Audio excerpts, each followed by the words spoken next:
3, 2, 1. Here we go!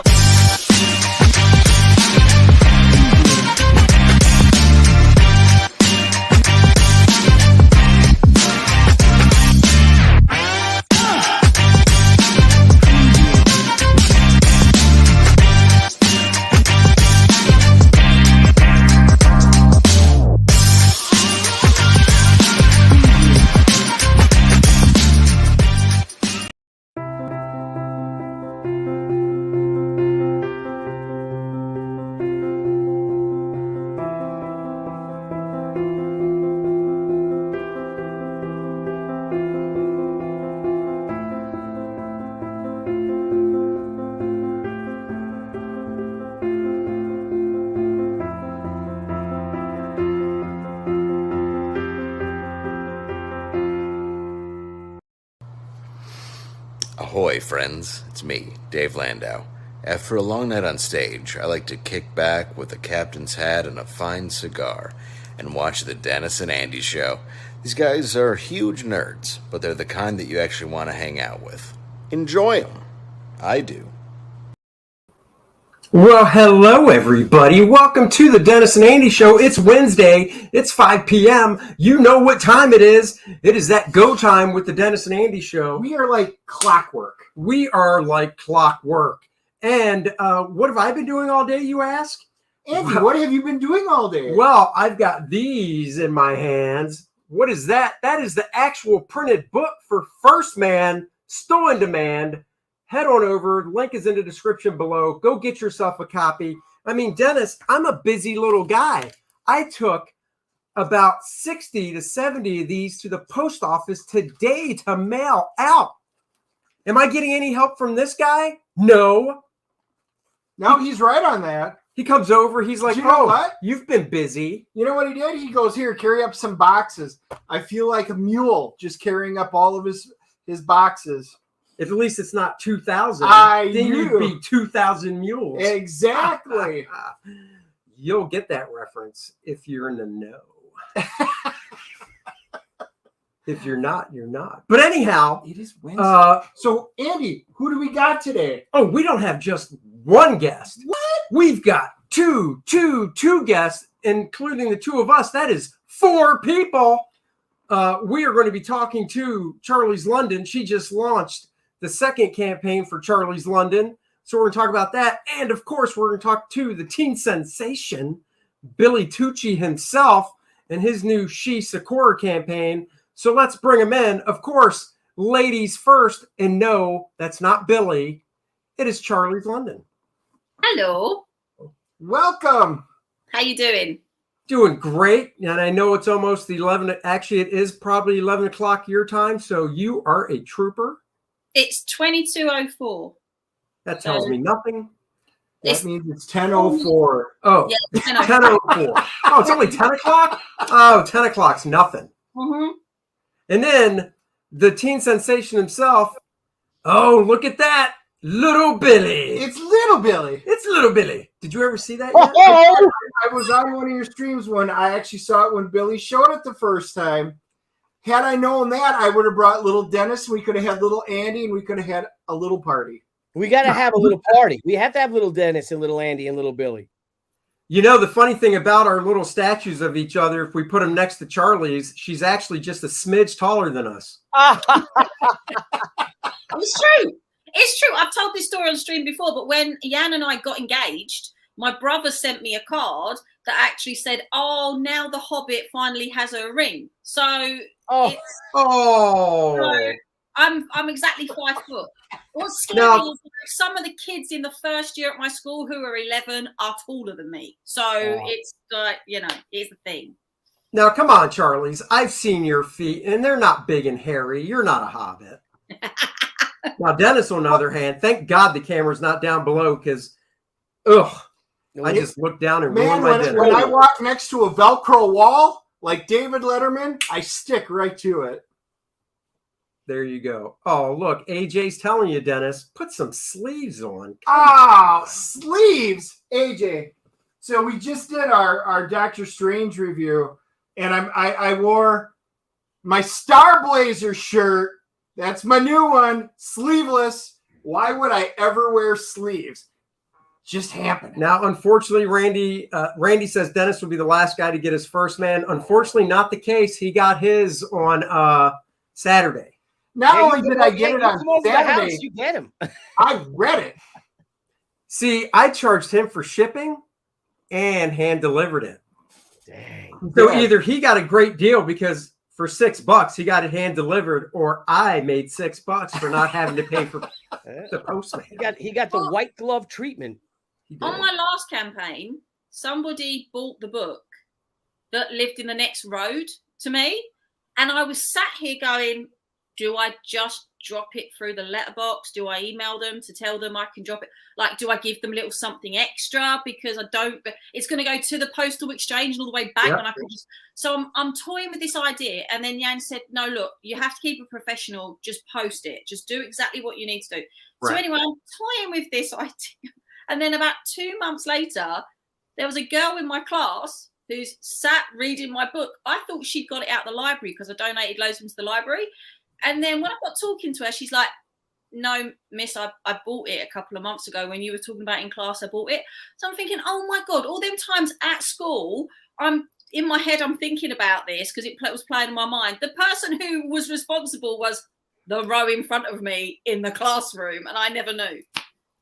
Oh, so, that's hysterical. I will say there are a couple guys here in Charlotte that backed it that are friends of mine that I mailed one out today.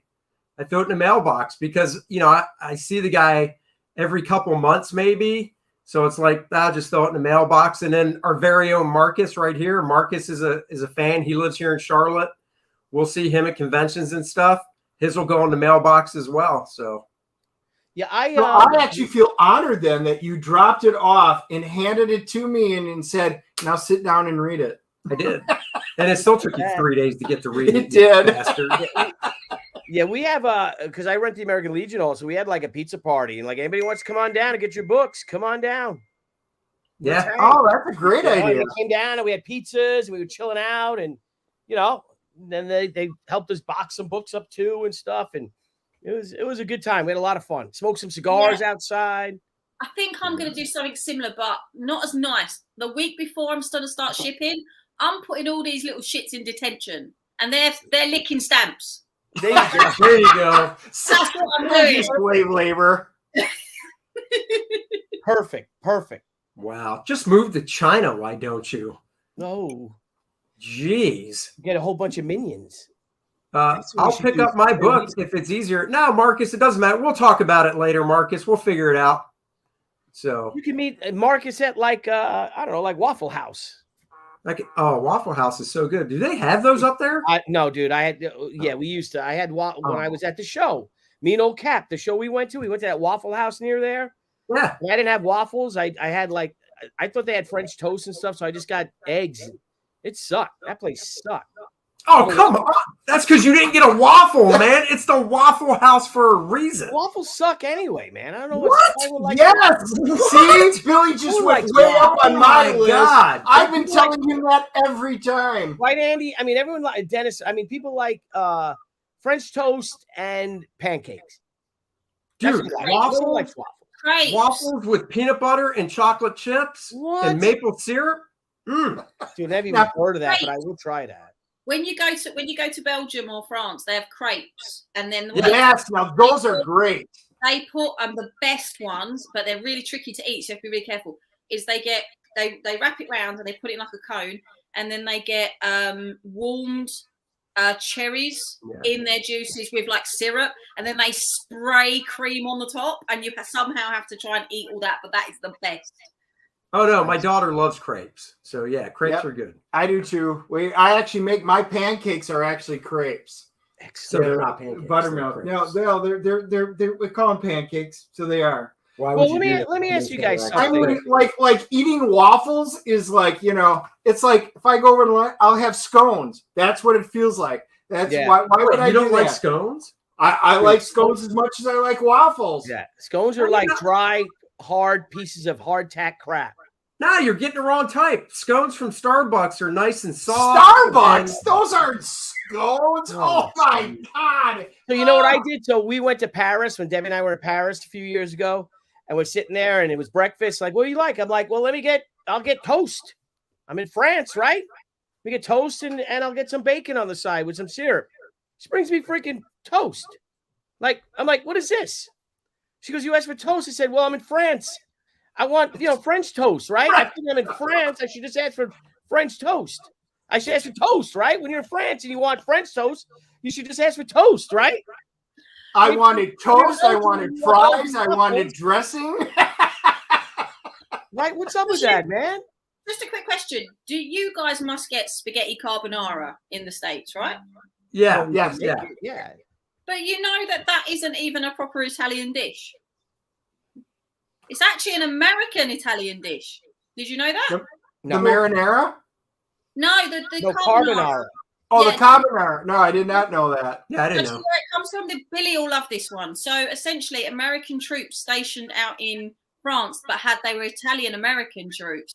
They actually came up with the idea. They got hold of some, I don't know where they got the pasta from. Maybe the dried pasta was sent from home. I don't know. But they managed to get some meat and some flour and some eggs. And they were wanting to make themselves a pasta sauce, but they had no way of cooking it. So they cooked it on the carburetor. That's where the name carbonara comes from. It was from the heat of the actual, the engine part. And that's where the name carbonara comes from. When they cracked the egg and they warmed the pasta, it's from the American soldiers doing it in the Second World War. Nothing to do with, it's not an Italian dish. Whenever you're on the show, we always learn something. You should be a teacher or something. And we'll slap my ass and call me Judy. We've learned something new again, haven't we? It's funny. Every time Charlie's holds up that mug she's drinking out of, all I can think of is the fact that mug is actually one of the regular size ones. It's only like about this big when we hold it. But it's the Hobbit mug. My face disappears in it. I mean, it's like my wife. I'm like, hold this regular size mug. Wow, that's huge in your hands. That's like Debbie. So here's the thing: my wife always wore 4-inch, 5-inch heels. Always from college. And my mother thought Debbie was 5'6". Like when after we were married, she's like, well, you're like 5'6", right? Debbie's like, what? She's just shy of 5'3". She's like, I'm 5'2". She doesn't like, it's funny because. And then she took off her heel and she drops like this much. Yeah, that's what I wear when she's at the booth in San Diego. She doesn't wear heels out there, does she? She does she does. She starts off and then she goes to flats. I was going to say, because I would have guessed I had no idea she was only like below 5'3", because my wife's about that height too. I thought she was about 5'6". Yeah. Yeah, no, she's little. She wears her heels and, that's what people, think she's tall. So when she wears her heels, do you enjoy looking up at her? Oh, I caught that all the way over here. That was wacky. She's just got everything that makes a noise on that desk. I swear to God. I even got for my friend Crystal my redneck back scratcher, which is basically a piece of cord. Oh, I like it. Dennis, it works so great. I've got to show that to my wife. So she travels for her job all around the world, Wherever she goes, doesn't matter if it's Poland or France or whatever, she comes home with a back scratcher. Oh. That's what my gift is a back scratcher. I bet you if you get it on Amazon or you Google it or eBay, redneck back scratcher. It works great. Nice. Well, enough of these shenanigans. Billy, share your screen. Let's talk a little SAKURA. Oh, I got to grab the page. Sorry, I didn't grab the page. You know what I mean? Oh, that's okay. I'm sorry, Andy. I didn't grab my page. Than I am, Mr. Tucci. I didn't grab my page. I didn't do it. Sorry. Let me get it. Hang on. Oh, and we made a new video. Look at these 4 people. Oh, well, we got to play that. Sent it to me, but I don't know if I probably just have that on my desktop. So let's go. No, let's. All right, yeah. Hang on. All right, Charlie's. Let's do this. Yeah. Let's do it. Let's do this, Charlie's. You got it? No, because it's come on, Jiminy Crickets. I gotta what I gotta do is I gotta put it over here. Oh no, I just gotta do this. Oh, because I'm in, you know what it was? Because I'm on Chrome. So I have to open it up in the Chrome. Oh, it's doing I have it on Safari over here on my monitor. StreamYards keeps doing this weird thing where you have to give it permission to open it up. Really? Yeah, yeah. Somebody was saying that. Oh, actually, the guest we had on last week, we had Brian Prince on, who was the actor that played the Predator in the last movie. Oh yeah, I bet he's a big guy. He's 6'10". Holy crap! He's a big hobbit. he's a big guy.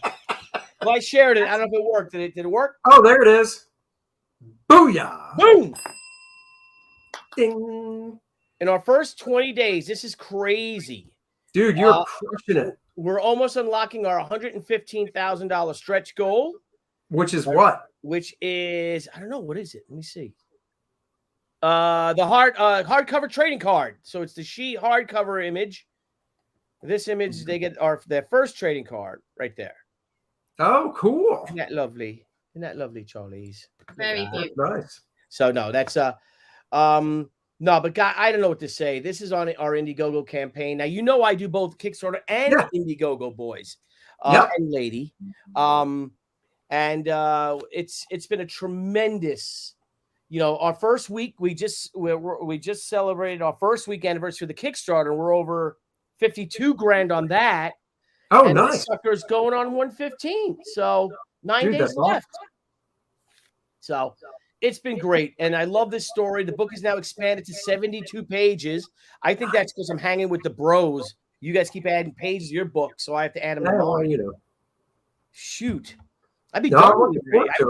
I'd be well, I'm on page 60. It's 62 pages of story and art. I'm on page 52 now. I'll finish page 52 tonight. But so this book in the first week, second week in June, will go to the printer for proofing. Oh, wow. Yeah. That's awesome. I want to start fulfilling this book in August. Damn. And we're doing good.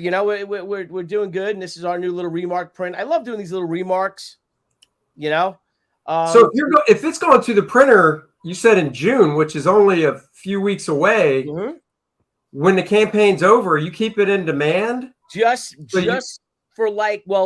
the thing. And for anyone out there that wants to do this, we do because you get another spike. Right. You get a big time spike. So when people actually see that the book, I'm sorry about that. With my studio phone, when people start seeing that the that the books are in and they're starting to go out, right? And then people start doing reviews and unboxing videos and stuff. Yeah.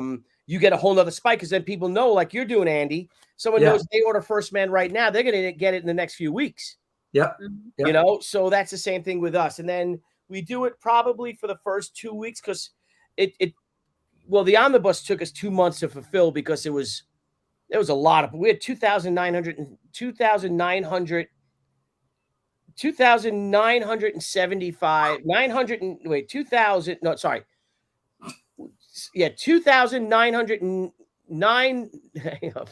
25 shy of 1,000 backers. Yeah.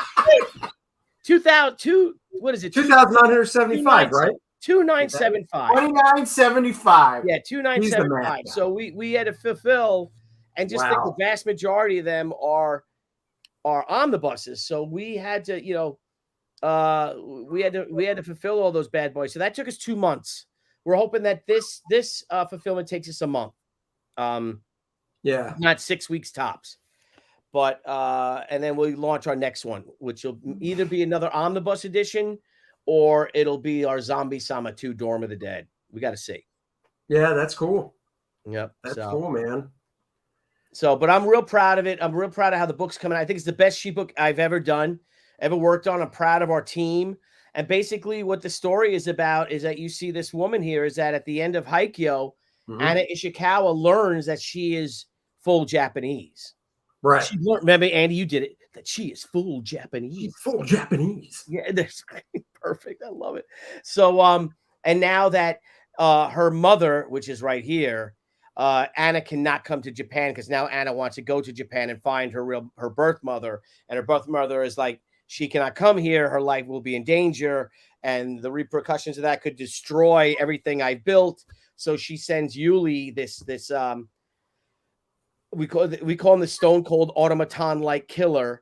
And Yuli, we call him Yuli because he's based off of like Yul Brenner from Westworld. Yeah. And she sends him to distract her, or to, what's not the word distract, to convince her not to come to Japan. It's not in her best interest. Yeah. And it just ends up with this massive fiery battle at the Brooklyn Botanic Garden. And we have some scenes here, like there's a scene right here on the train where they fight inside of a train, a moving train inside the restroom of a train. So it's this real confounded scenario where she smashes him into the mirror. He sees how small the space is. He body slams her and then shoves her face in the toilet. Oh God, I hope that toilet was flushed. So do I, but you'll have to read it to find out. Oh, that feels like the airplane toilet seat challenge right there. There you go. So, and then her daughter Hotaru, who survived the events of Haikyuu. Now, here's another thing. We are going to have a 4-page recap of, like, remember the old Andy, what has come before? Oh, yeah. Because you really don't need to read the Return of the Warrior or the Haikyuu books to read this, but we're doing inventory now to see if we can load up maybe 50 bundles, that you can get a Return of the Warrior and a Haikyuu book, because our hardcovers are all gone of those books. So, and then you could buy the bundle if you really want to. But we also offer the digital version, or you can just go to my website at www.billytucci.com and you could get those books in our store. But her daughter now loves this idea that she's half Japanese, and she feels empowered by the experiences of Haikyuu, and succumbs to an inner violent streak with savage repercussions. No, that's cool, man. Yeah, so she's got to have a reign, and her and her daughter come to an impasse themselves. And but it's a lot of fun. It's action-packed, 62 pages of story and art, cover gallery, again, a recap what has come before, and there's our glorious Kenneth Rocafort variant cover. Yeah. He's just a beast, man. We have 500 of them. We already sold 208 of them in our first days. So it's tremendous. This campaign is going like gangbusters. And I want to thank everyone out there who did back this, because thank you guys so much. This is Teen Sensation's biggest Indiegogo and Kickstarter to date. So thank you. Really? Oh, that's awesome. I didn't know that. Yep.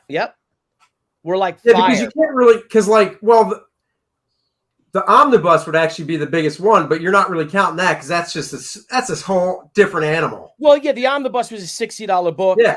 And it ran for a long time. Yeah. But this, I think we're outpacing the omnibus right now with the sales of this book compared to what the omnibus sold. Because again, it was expensive.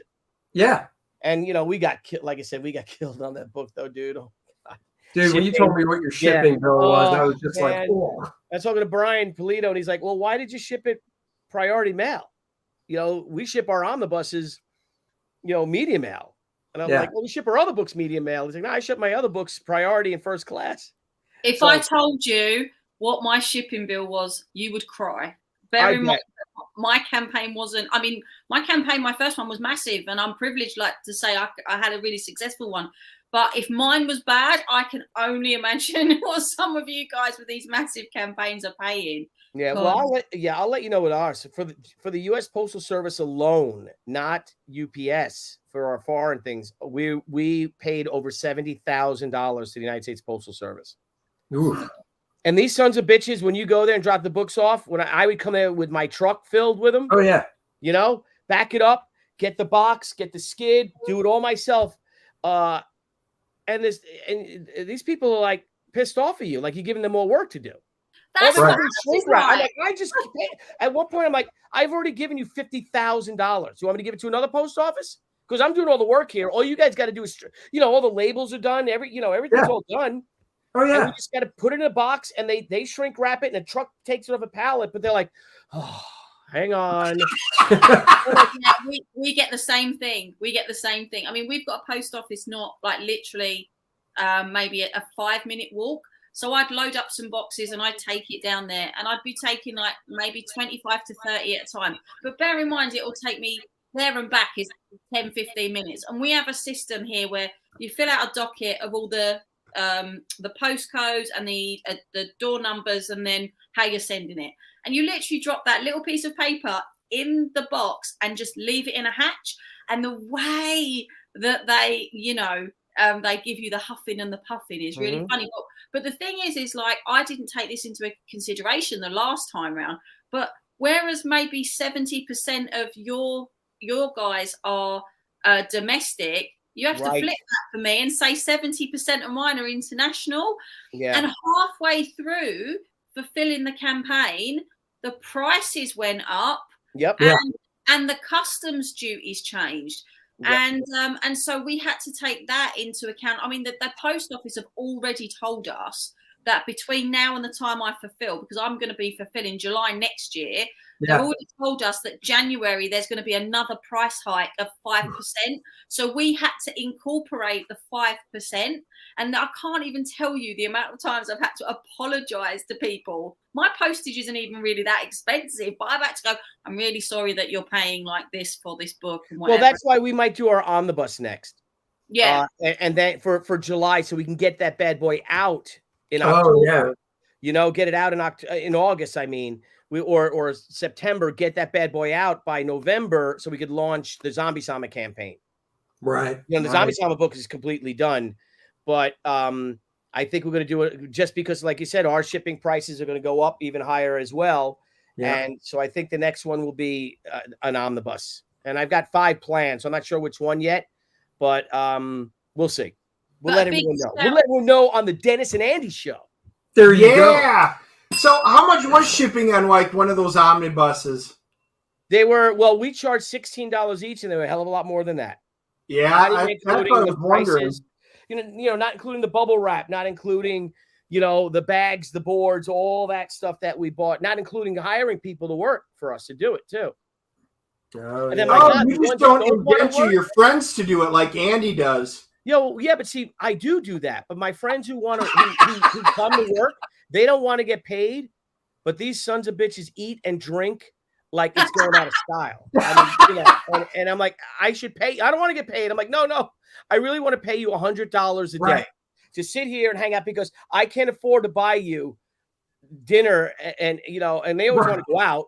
Oh, let's go. And then I'm spending $300 a night on dinner, booze and stuff, Andy offered me a Colt 45 and he goes, that's what you're getting for the night. That's what you get. And it was actually the Colt 45 gun to blow his head off after doing all the work. I was like, well, you got 2 choices. Either cap yourself right now or be here tomorrow to do some more books. Yep. Thank you for putting a gun down. There you go. What do you mean down? This is Zombie Dennis. I'm back. Did you get that gun from Aaron Lepresti from the Wraith of God himself? You should have. With all his so-called fake guns, all his toy guns, he's always pulling out these firearms and stuff. That's right. I would have shot myself with a phaser because, I have those kind of guns as well. Nice. Billy, did I tell you what's in the boot of our car at the moment? No. What? A First World War shell. Really? Oh. Yeah, we nicked it when we went over to it. There was a big pile of... So they often find big piles, like they often find shells because there's so many millions obviously fired over there. So there was a big pile by the side of the road and they had a blue circle around it. I mean, they've been proven that there's nothing in them. They're just empty shells. Yeah. So when no one was looking, I put one in the back boot of the car and Jan went, I swear to God, if my car explodes on the tunnel on the way home, I'm going to come back and haunt you. What, does it have like the actual, the bullet on it? The actual, or is it just? No, it's a fired one. So it's just the casing of it. But why is he saying? I'm sorry. Why is Yan then saying if my car explodes, if it's just a casing? It's just a shell. It's a casing. My question is it a little bullet casing, like when you say shell, or are we talking like a mortar shell? I'm assuming you're talking a big one, right? Probably a 5-inch, right? Or 3 inch? Yeah, that's what I'm talking about. And I actually have one that's cut. Hang on, let me get that real quick. Wait, but his is real. Yeah, I shouldn't say real. It's complete. Yeah. Still with gunpowder. Still has the. You have to be so careful though when you go over there, because they have rings around the base, and each ring denotes something that they would have been used for, and you have to know what they are, because certain ones mean they were gas shells, certain ones mean they were artillery, and they had bits of shrapnel in, and you don't want to end up with a chlorine gas or a mustard gas shell. No. So why? So they weren't labeled. They were just there's certain rings, is what you're saying, that They denotes literally them. painted the outside. So if, I think it was yellow, it was a chlorine gas. Green, it was a mustard gas or something like that. Is that how big it is? Full screen Billy's. Oh, yeah, I want to hold see on. that. Yeah, so this is a cut one that they cut. So I usually put all my pipe shavings in when I smoke my pipe and stuff. Oh, But cool. you see Yeah, that, that's how big the firing pin, and then I got like tobacco and stuff in there. But see, that's it. This is probably a 5-inch shell. Yeah, that's Oh, the that's 5 millimeter, a 76 millimeter. So this is probably similar to what you found. Yeah, that's cool. I'm such a boy. Like I bring bits of barbed wire home, casings of bullets. I don't care. If I find it, I'm bringing it home. So when are you going to get your own rifle, Charlie's? Get a nice Enfield rifle. I would love a Lee Enfield 303, but they are so expensive. I would really love, it's like when one of the kids at school said to me, "What did you think of Battlefield 1, miss?" And I went, "It was shit. The kickback ratio on the SMLE wasn't accurate." And he went, "What?" And I went, "Oh God, I'm such a boy." Well, I had a Mark IV. She brings all this stuff home, and Jan's like, "Enough with the role playing. Yeah, I can't go farther with this. Good Lord." I had one that I bought probably 20 years ago, maybe 25 years ago. And it's a Mark IV, self-loading SMLE, whatever, however you say it.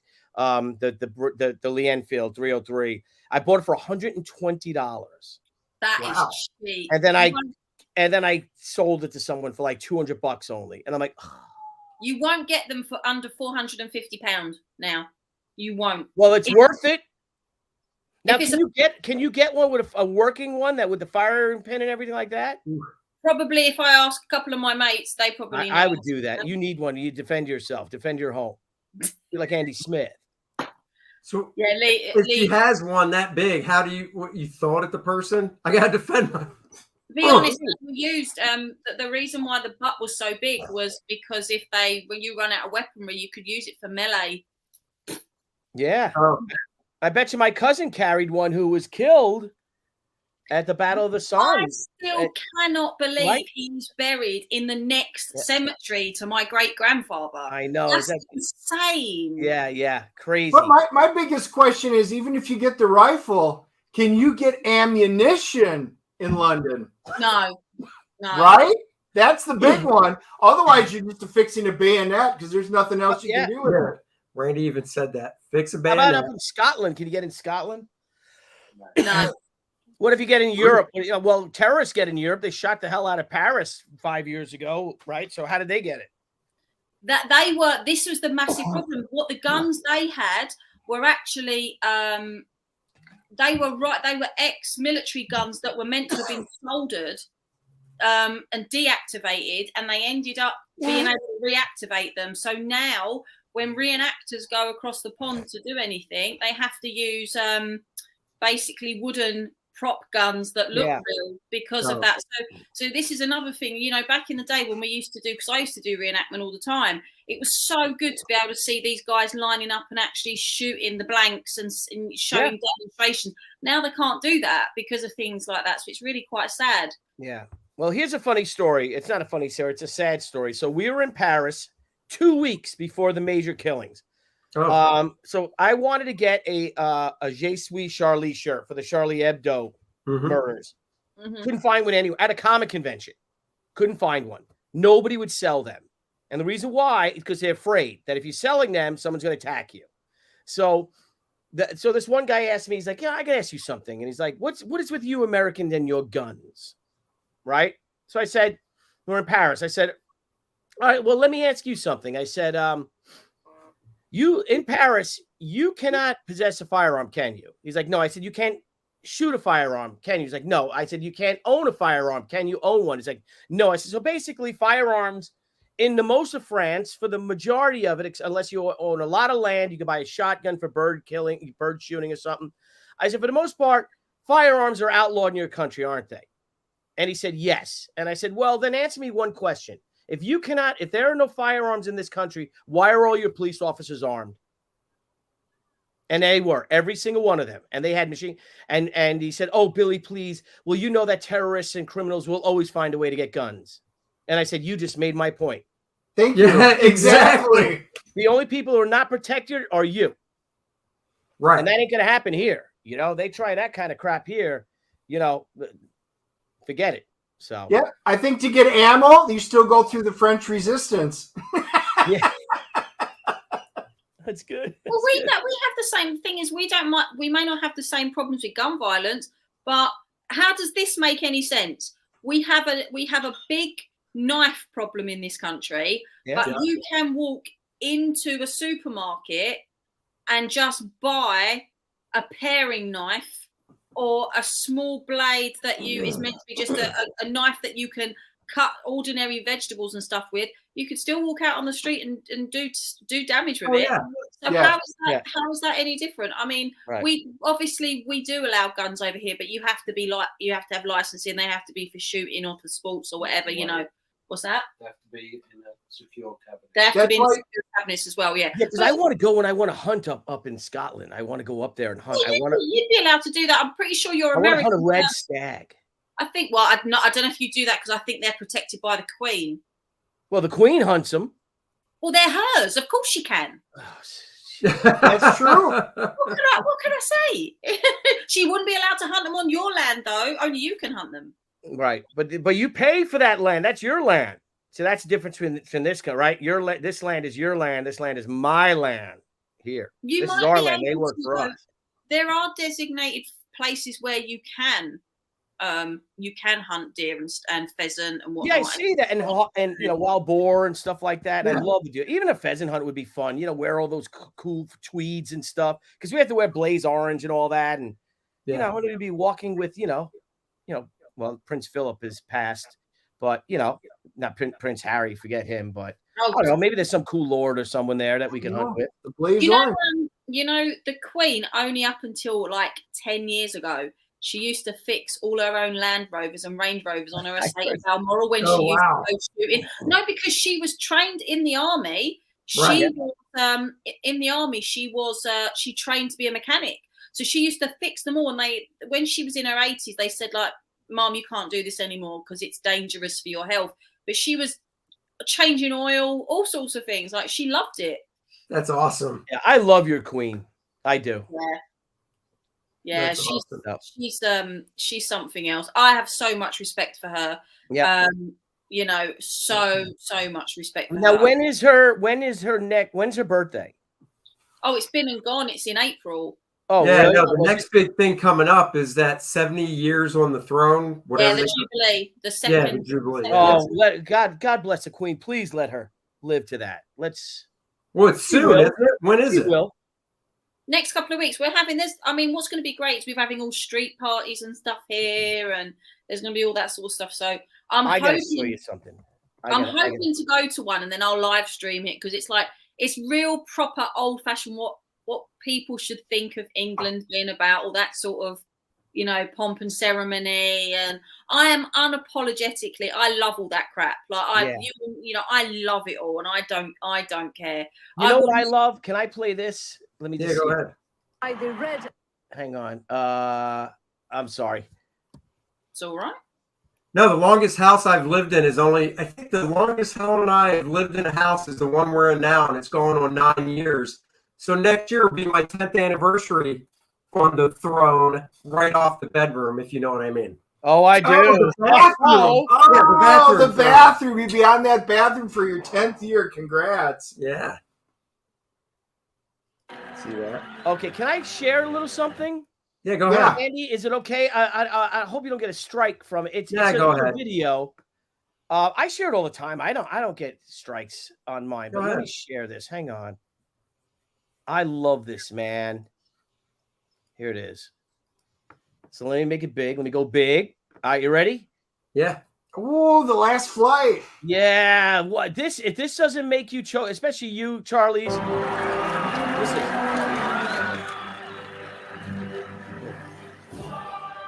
During the Queen's Golden Jubilee, the nation's pride soared as a British Concorde reappeared in public after the Air France crash.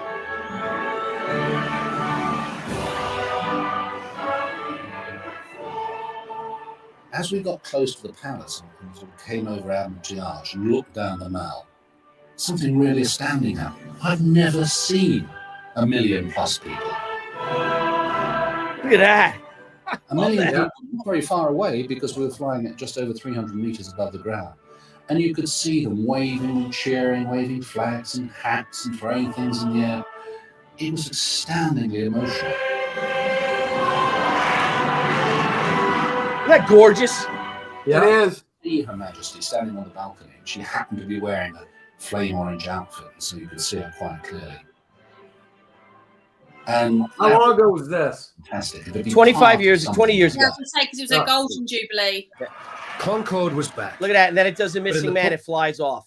Oh, Because the last one was the Diamond Jubilee, which was 10 years ago, and then the one this year is the Platinum Jubilee. But Oh, okay. what's interesting is because we live outside of London now, and I'll be at work, and every now and then I will hear a Spitfire go over, Billy, and I'll see them because there are collectors around here that have a couple that still work, and they make sure, because they take them to big air shows, yeah. they send them out every couple of weeks to make sure everything's fine. And there's still something about hearing a Spitfire. Oh, God, yeah. Yeah. That's my, yeah. If you look right here, let's do this. Can I get that? Look. Yes, I saw it. I saw There the you wing. go. So there's Oh, my yeah. Battle of Britain wing. So I can't, because I'm using my laptop, but there's one spit, and then you got another one right there. That's so, cool. and then, It's and then they're like fighting some Jerry's. You got It's a like hurricane? those idiots turn around No, and go, it's- "Oh, I don't It's have a like- hurricane. It was I got 1, 2, 3 spits. No hurricanes, and I got a BF 109E there. I got a Fairy Swordfish. I got a Stuka. I got a JU 188 and another Stuka. There's my Battle of Britain. You got wing. the Germans and the Japanese covered. No, I got the Japanese are over there on the Pacific wing on the south side. Okay. I'll I do a love whole the fact video that of he's it once got I a finish cleaning Pacific this. section as well. It's like when kids at work try and get clever with me and go like, "Oh, but the Messerschmitt 109, miss." I'm like, "Listen, what would you rather drive? A BMW or a Rolls Royce?" There you go. The Rolls Royce engine was in the Spitfire. I rest my Well, the case. thing is, at Hendon, when you go to the Battle of Britain wing at the Royal Air Force Museum, they have the German planes lined on one side of the hangar facing, and the British planes on the other, all facing each other. Yeah. And you see these British planes, like the Spits, and they got these brown earthy colors and the red, white, and blue roundels and yellow. And then you see the German side, and the German planes are all black and gray with those cross. You could come down from Mars and land here, and you know who the good guys and the bad guys were. Yeah. Just by looking at their weaponry. So And actually, when you look at them up close, you understand just by looking up close the mentality of the military tactics. Because if you tap a Messerschmitt, they are like tin. But if you tap a Spitfire, they don't sound like that. And it's because the engineering that went into the Spitfire was much greater, because the idea was, if we can keep this one plane in the air to fight off 20 of theirs, then that's what we need to do. But Right. theirs, which was the Nazi mentality, loads and loads, just keep waves going, which shows they did actually care about their people. Because if they cared about their people, they wouldn't be sending them out to be cannon fodder. Right. So Right. there was thousands of Messerschmitts, but they weren't doing the job as well as the Spitfires were. right. And then they needed Hurricanes and the thing with the Spitfire is that great line that Laurence Olivier delivered in the Battle of Britain film, and he said, "But the truth of the matter is that our young men are going to have to kill their young men by an odds of 4-1."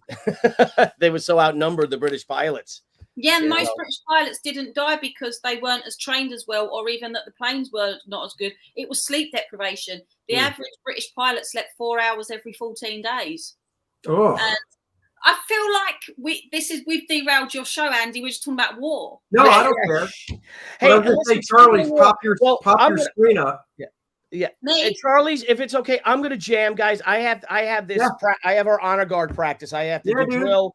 We're gonna be at the park, which is great. We'll be in the park right in the center of town with our rifles. Looking forward to somebody stopping and screaming at us. Nice. Some weirdo. Anyway, Dennis and Andy, thank you guys for having me on the show. It was great seeing you again. Thank you guys for having me.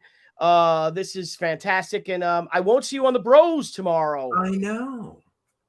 All right, well, next week then. It's definitely next week. So I'll miss you all, and thanks a lot for this. Thank you so much. You got it, brother. Anytime. Go back, Shi. The link is in the description below. All right, I'll see you guys later. Like I said, I got a jam because all right, dude. It's Memorial Day's in 2 weeks. Exactly. Practice up. Practice up. Love the honor, bye, guys. Bye. Bye. Hang on. Oh. There it is. There he is. All right, Charlie's. Let's talk a little Charlie's London, the sequel, I guess. What are you actually calling it? Wait, I saw a hand. What? I just said I hope I didn't encroach on his time, bless him, like talking about war and that. No, you're fine. Right. Hi, Stuff. Hello. Had to be you, sir. That mysterious hand popping in. It's just him. He's not sitting here listening in. It's like he's just sitting in the armchair. Oh. I was going to say, if anybody wants to hear my family's anecdote about Concord, about my Auntie Pam. What did she do? Auntie Pam was a stewardess on Concord. Oh, yeah. Wow. And she was on a flight, and there was this group of young men, and she was like, who's these guys? She was like 19, 20 years old. Yeah. And they were getting drunk. It was going across. Did it used to fly to New York? Yes, I believe so. Yeah. And she started chatting to one of the guys there. He was a bit older than her. And it was my uncle-to-be, Uncle Bob, because he was the McLaren Formula One team's test driver. Oh, damn. The McLaren team, racing team, going to the American Grand Prix. And they met. Yeah, that's pretty cool. That's awesome. Love McLarens. You know what I have to do? Because I remember the Concord and how cool it looked and stuff. But, that was back before, well, I don't know. When did they retire the Concord? How long ago now? 2005, 2004, I think it ended.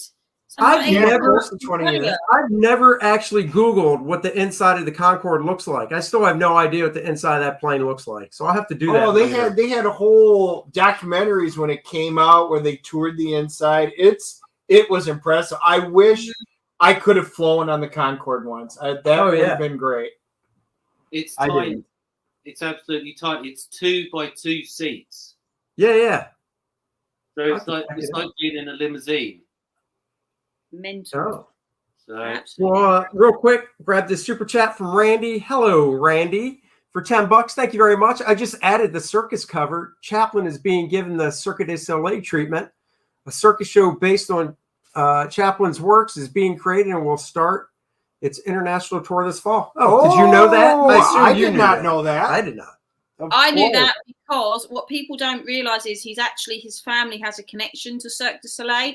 So so his granddaughter, Aurelia Thierry, she is a dancer and an actress, but her father, who I think was married to Victoria Chaplin, or is married to Victoria Chaplin, he was, I can't remember his first name, but Thierry, and he was one of the originators of Cirque du Soleil.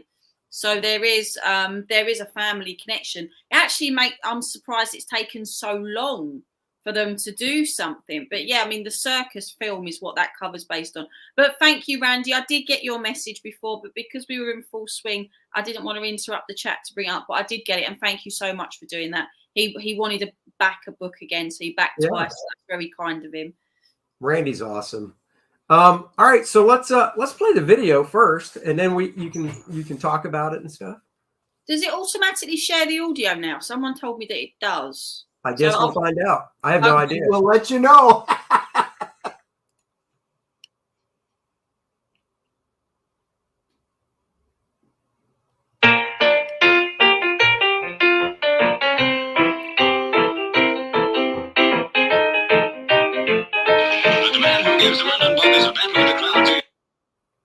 Yes, Charlie Chaplin. Can you hear it? Yeah. Oh, perfect.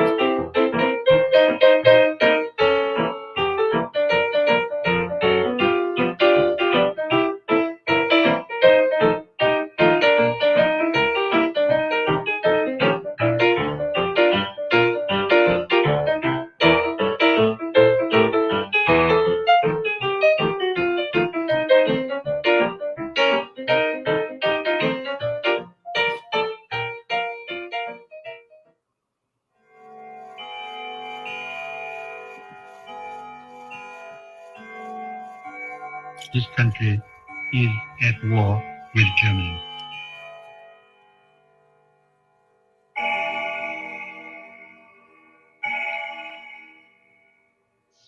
Soldiers, in the name of democracy, let us all unite!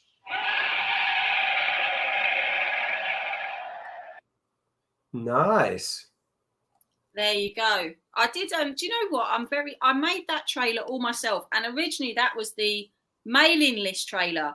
And when I went back to remake it, I actually thought there's nothing else I can put in this that's going to sell the book as well as this one does. So I just left it, and I just kept the same trailer. So yeah, I'm really pleased with it. Very, very pleased. Let me just I'm just gonna stop sharing so I can bring the page back again.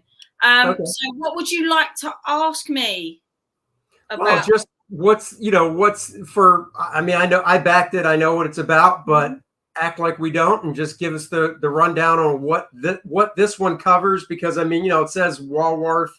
I know I screwed that up to wartime. You didn't. Oh, see, Dennis, I said something correct. No, Mark this day. A broken clock is right twice a day, and Andy got his second one in. See that, Denise? Ouch! Ouch! Yeah, so I'm just waiting for the page to refresh. Here we go. So, yeah, Walworth to wartime. You got it totally right. There was no issues with that at all. Beautiful. I'm trying to remember. I think I was really torn between the black and white Graham cover and the color one. I'm wanting to say I went with the color one. Until I looked, I can't tell you because I can't. Oh, no. I honestly, it's all good because I'll be surprised when it shows up. So. Well, I've shared my screen. Oh, yes, there it is. Sorry. That's all right. There we go. So essentially, this book is it's the second part of a 3-part trilogy of his life. So this book is going to go from 1921 to 1941. So it goes from the point that he's in London in 1921, the most famous man in the world, after he has premiered The Kid around the world.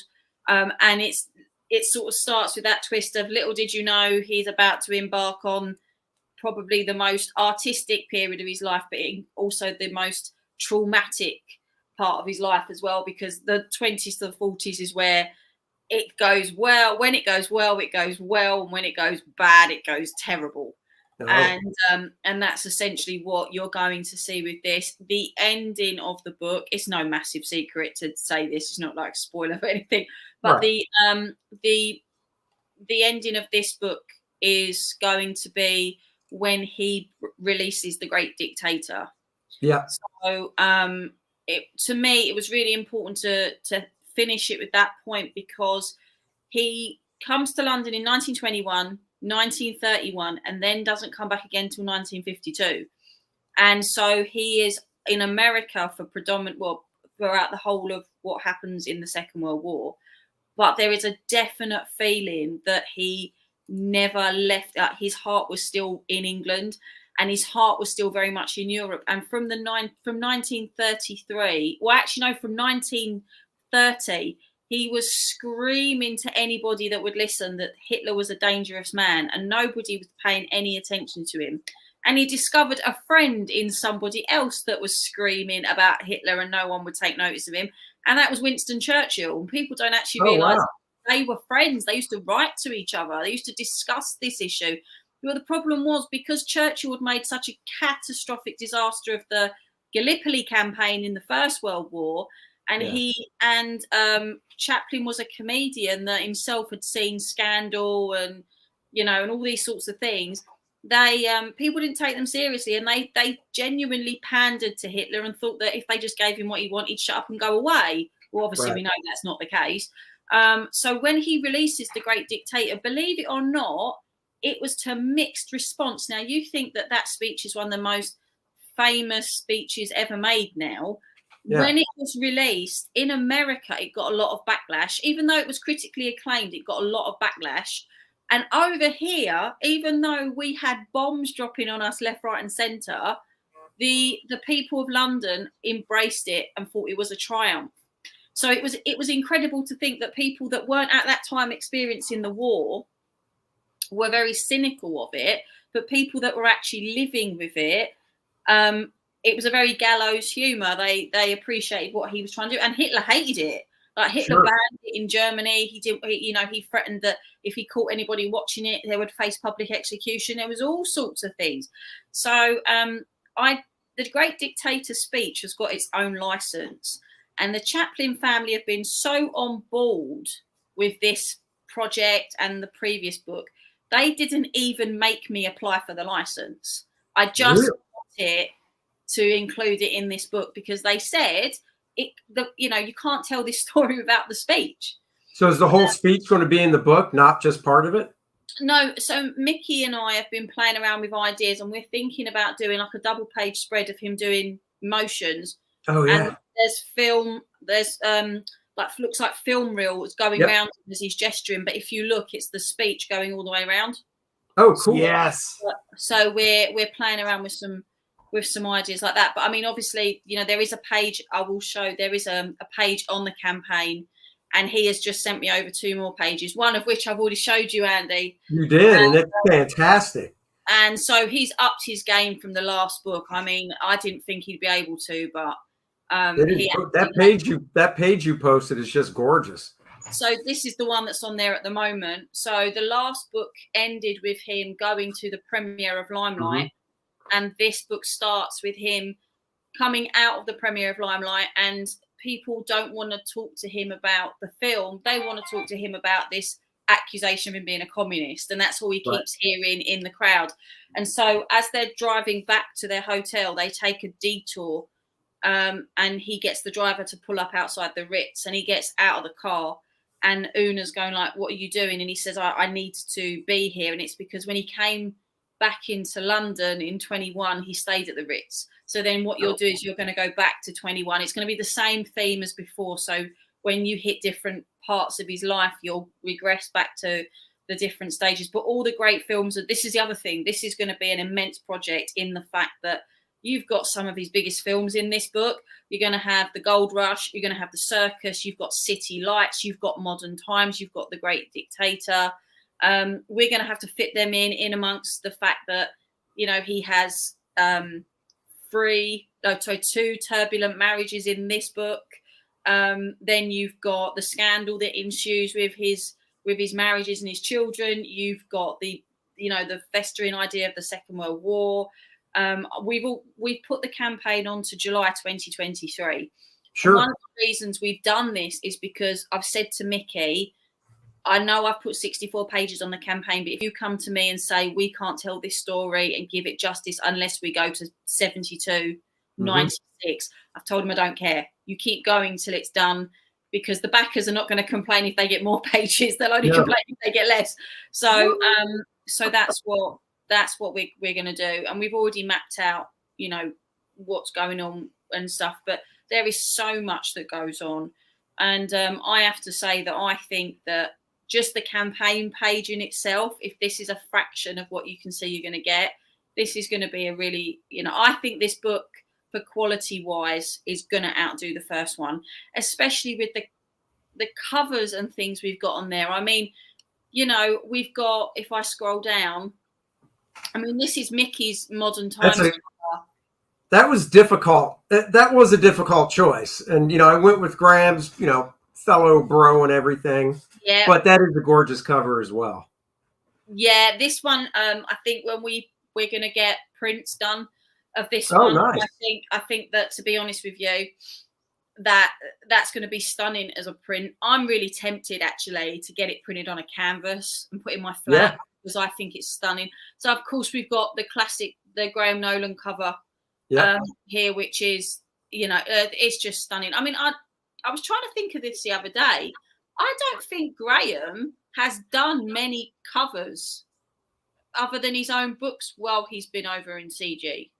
No, this could be his first one. Well, I could be wrong, but I don't know. I haven't actually asked him, but the fact that he agreed to work on this project, the fact that as far as comics go, I don't have a background in comics. I'm not like you guys where you've got this illustrious careers.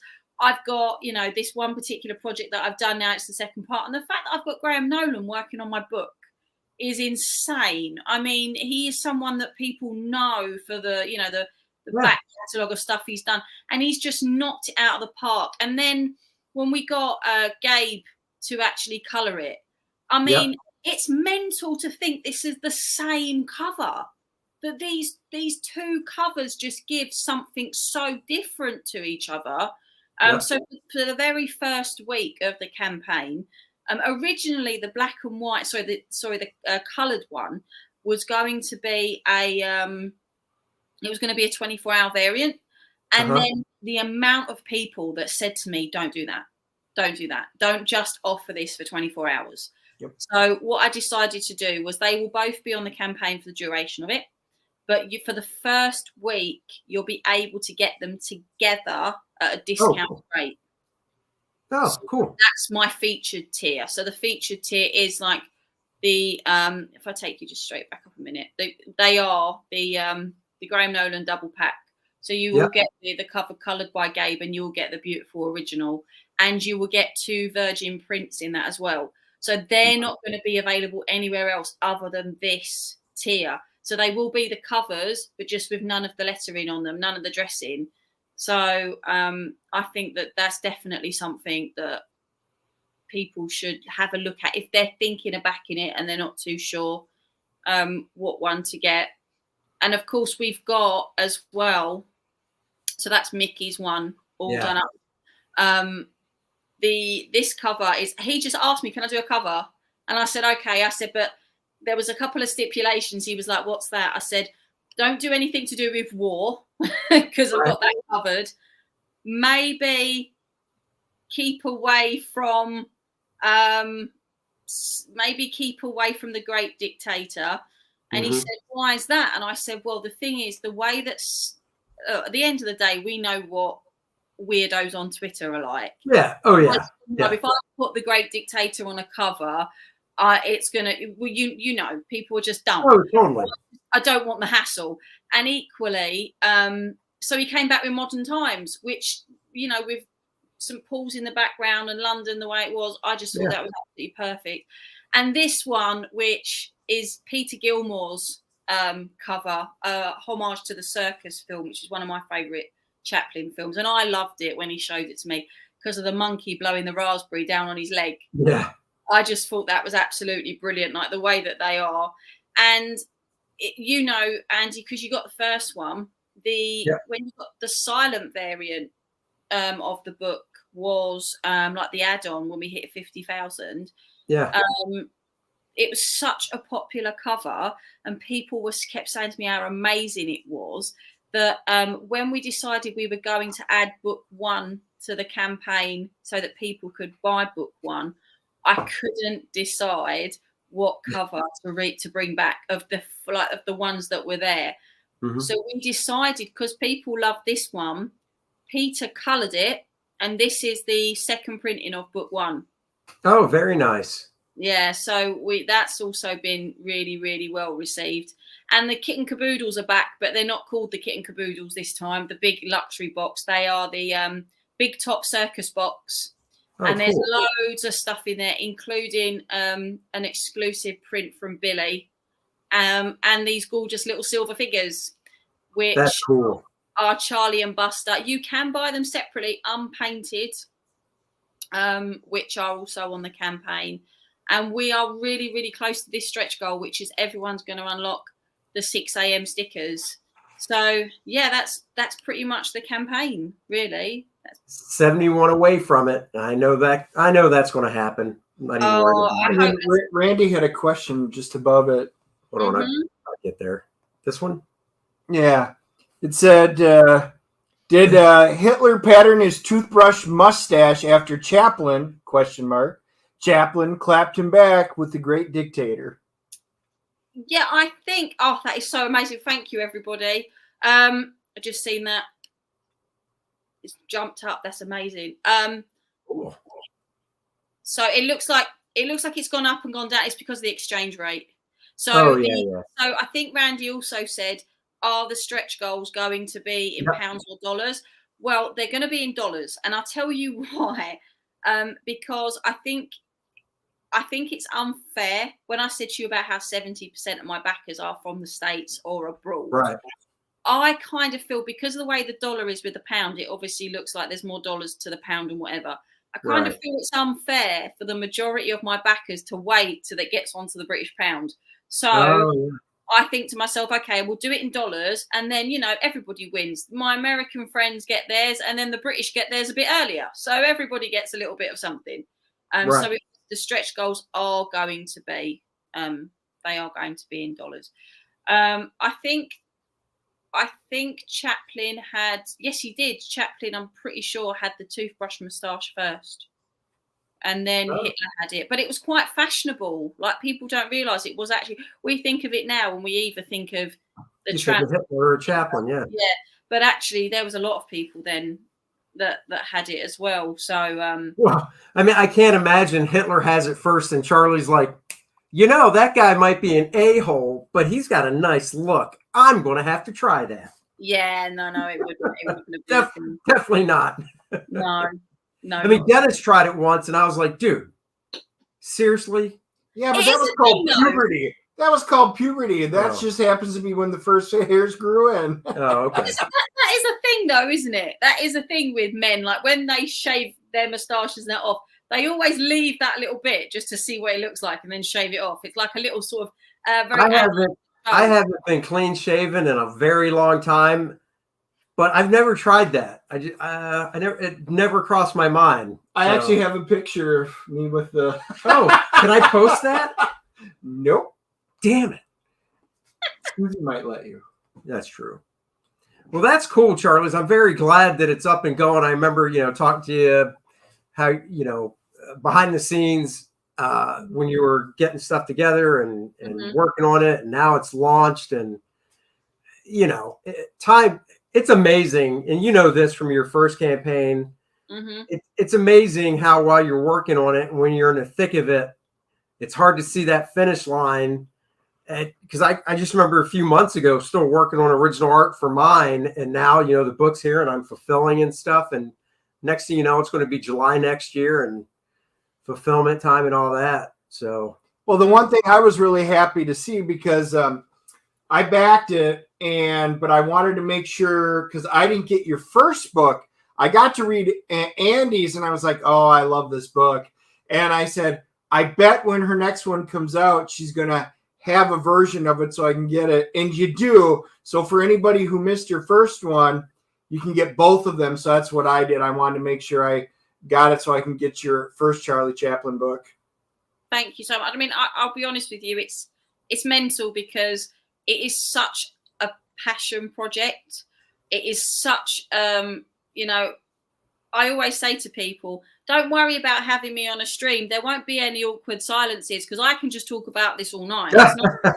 It's not a problem. But it's just something. There's so many reasons I wanted to do it. Like, one of the major reasons is because, people are forgetting this era, and what they don't understand is that without this era, we wouldn't have so many of the things. I mean, Mr. Bean was one of the biggest television shows in the world at one point. Where do you think he got his ideas from? Oh, he right. Pretty much just ripped off all of the silent film stars.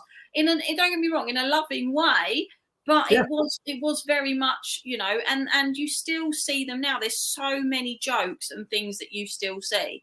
And the other reason is because there are 2 definitive books on Chaplin, but both of them are like doorstops. And sadly, you can't read one without the other, because one of them is his own autobiography, but he was fast and loose with the truth in places. He didn't lie, but he left a load of stuff out on purpose. But then the other one is about this thick, and it's by his official biographer. And he's not left anything out. He's done the opposite. He's been totally, everything is totally comprehensive in there. Right. And so I'm thinking to myself, people want to engage and love this person, this book, this who he was. They've got to spend hours reading, when if they read a comic, they would just have it all there. And that's the nice thing about this project is, I told you when we talked about the first one that, besides seeing some of his movies, and then besides seeing the Robert Downey Jr. movie, I didn't really know much about him. And I'm not big into reading biographies and stuff like that, just because, you know, with the amount of time that I have and stuff, it would take forever. I might not even be able to have enough time to read a chapter a day. So it would take forever. And this is a more entertaining way to read it. It's visual. The visuals are very, very nice, and it's captivating. And it really, you know, it's just a fun way to read it and to learn about the guy. Yeah. So, you know, I really think in maybe not even in high school, you know, 9th and 10th grades and stuff, if they would do more stuff like this, I think it'd be more engaging for the students to read it. Oh yeah, I mean, something that I know over here we push massively is Shakespeare is very much part of the examination curriculum years. Right. And when you have children that really don't understand it, manga brought out a series of Shakespeare comics. Othello, Midsummer Night's Dream, Romeo and Juliet. And you know what? They're amazing, because what they do is they give the kids the story. They know what happens from beginning to end and everything in between in chunks.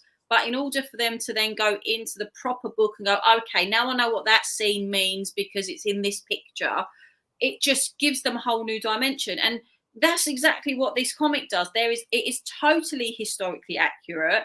Yeah. There is nothing that has been left out. If it's been left out, it's because it's not going to change the continuity of the story. And B, we have to keep it within a certain amount of pages, or I'm going to have the same problem. It's going to be a biography that's, you know, you might as well just read the original book. So do you see, you said obviously there's a third book planned. Do you see it just being a trilogy, or, I mean, after a third one, could you see another one, or no, or just too far off to tell? There's some other things, well, because the third one is going to end with him, so he's going to it'll take it up to his death, basically. Yeah, because during this book, he's going to end up in Switzerland, as well as you seeing all the 30s and 40s stuff. So, so the very last book is going to be sort of so it's going to be 1941 to 1977. Right. So there are going to be films in there like this, and there's going to be some unusual films in there that people may not have seen, like Monsieur Verdoux, which is a great film, but it's so brushed under the carpet because it's not The Tramp. Right. Then you've got like a King in New York, and I fall spit the other name. A Countess of Hong Kong. They're not great, but they also show how maybe he couldn't adapt to the way, because Marlon Brando and Sophia Loren are in those films, so you see that he's not really embracing the modern world as far as cinema goes. Right. But at the same time, he got his Academy Award for outstanding contribution to cinema. It was the first time he was welcomed back to the States since he was, you know, kicked out in 1952. Right. It's still the Guinness World of Records. It is still the longest standing ovation for anybody that's received an Oscar. 13 minutes of straight acting.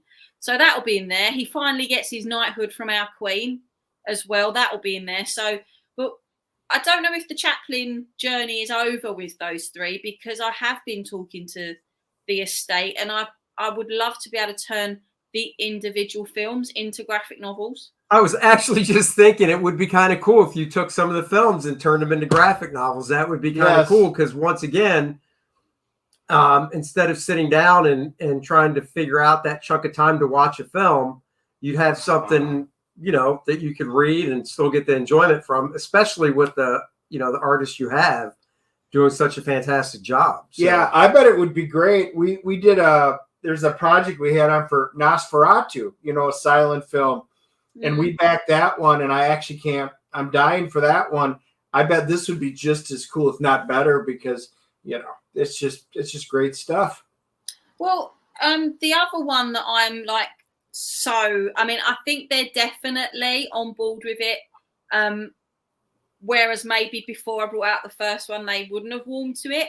But Chaplin was in the middle of writing a screenplay for a film when he died, and it was about a young girl who can't find her place in society. She's treated terribly, and then all of a sudden one day she starts to develop wings, and it's called The Freak. And weirdly, it's like the X-Men before the X-Men were a thing. Like, I think cool. So and it's about her trying to deal with what she is and who she is. And I've sort of like, I've said to them, if this is never going to be a film of the, if this is never going to see the light of day as a film, no one's going to pick it up because no one's really interested, or no one apparently is interested in this sort of film anymore. Right.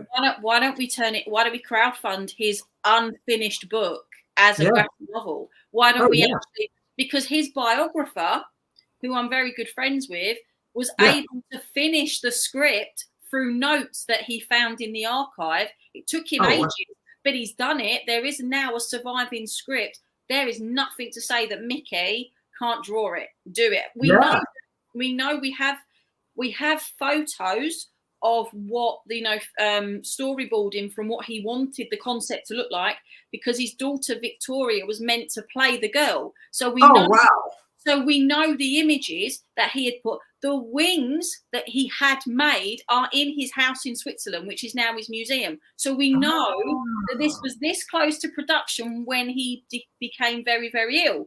Oh my God. So there is, there's also James Agee wrote a script about Chaplin going into space after a nuclear war during the Cold War. We have that. I've asked if I can use that. There's all sorts of things that people. That's awesome. There's, the image I have in my head is the big astronaut helmet with the bowler hat on top. Yeah. So there's just so much. So, but it's if the market's there, people might be getting a bit fed up with me just doing Chaplin books. They might think I'm a one-trick pony. Can't have that. Yeah. You never know. I would definitely suggest for the third one, looking into, because I just think this would be cool as a stretch goal, looking into a case.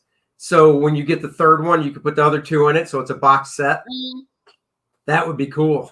I like that idea. I definitely do. I know there's a couple of people in CG, I mean, obviously Ethan included, that have done these beautiful boxes, and they've got the magnetic covers and so. I want to definitely look at doing something like that. I mean, we do have the book number 1 going into the Chaplin shops in the museums and bookshops and stuff around here. So it's all constantly ongoing. And then I'll fit this in doing a full-time job. I don't know where I find time to sleep. I really don't. Well, we're gonna let you, because I know my daughter's getting hungry and wants to go to dinner and stuff. But everybody, check out this book, Charlie's London. This book is really nice. Trust me, I read the first one. Chaplin fan or not, I think you'll find a very entertaining story, beautifully illustrated. Obviously, if you're a Chaplin fan, it's even better. So that was cool for me. All the links are down below to both Charlie's as well as Billy's. Billy's. So, links and mine. There. Oh yeah, you can still get some First Man. You can still get some First Man action. I'm doing Fulfilment now, so definitely check that out. And we have a Doctor Strange review that's going to be going up in the next few days that we recorded, so you can check out our review of that. It is spoilerific, so the first 10 minutes is not spoilery, but after that, we give you fair warning. We get into major spoilers. We're going to try and do Moon Knight tomorrow morning. Yep. And then we'll be back next Wednesday with another guest. Charlie's, thank you so much for staying up late and joining us. No problem. Thank you for having me. I always love coming on here, though. Oh, so you're such a delight. If you ever want me back, just hit me up, and I'm sure I'll be able to be here. Oh, no, I'd love to have you on just to talk. I mean, that Spitfire talk and the history talk, I love that stuff, and it's informative to me. I'm a World War II buff, so I could talk about it. I just went through a whole bunch of stuff while researching family history, my genealogy, when I was up in Wisconsin for a few weeks. So love to talk about that sometime. It's amazing. He found out that one of his relatives in World War II at Pearl Harbor, when they started dropping the bombs, one of his relatives, there's a famous photo of a guy running away screaming and crying. It's actually one of his relatives. Whatever. So I was amazed. I was like, wow, that's pretty cool. Too bad it wasn't special effects, how I can keep shrinking Pinocchio's nose on the screen at the same time. I was about to say, don't ever get me and Billy on a stream talking about war. We've done it on my channel and gone on for nearly 3 hours. And I swear to God, I don't know how. Like he and I get on so well. We have like all these little weird little connections of things. It's just so nice to stream with people that you have that with. And like obviously I've been on here with you guys and I love being on here. So like I feel like the professionals in like their individual little circuits is like where I sort of belong. I do this thing where I go around all your shows and just hover around. It's cool. It's like a big circuit. It is. It's fun. I love this stuff. And that's it. So we'll be back next week. Thank you again, Charlie's. Until next time. Great seeing you again. Bye-bye, everybody.